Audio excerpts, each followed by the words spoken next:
Panty, 1 dosina.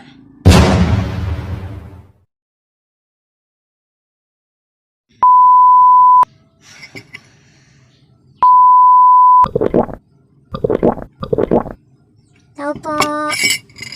Tao po. Tao po. Po? Maniningil po, ma'am.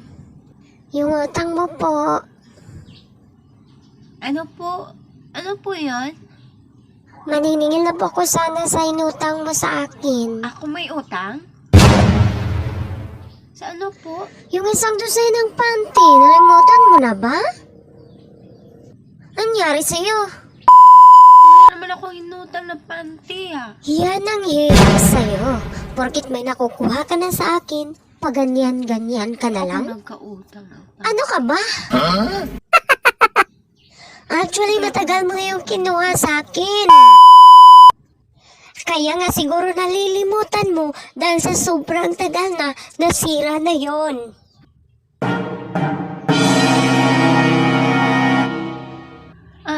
Excuse me po ma'am, wala po akong inutang na panty ma'am.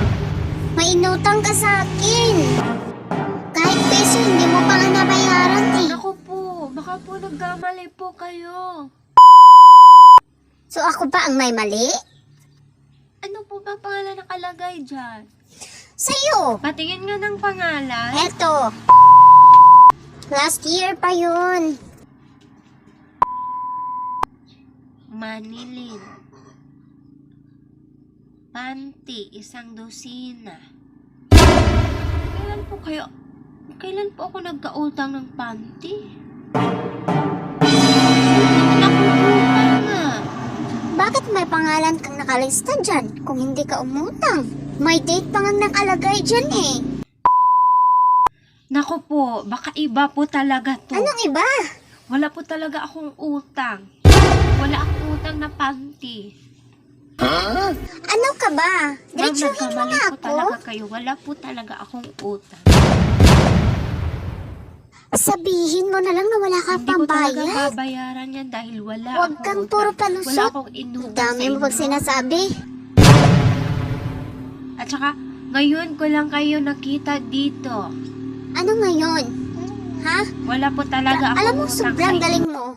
Sobrang galing Nagkamali mong lang po magpalusot. talaga kayo, ma'am.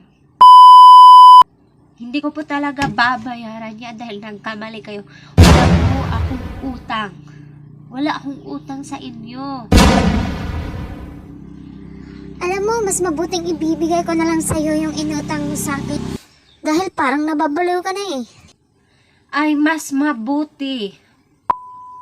Sa'yo na lang yon. Dahil wala po akong utang sa inyo, hindi ko talaga babayaran yan.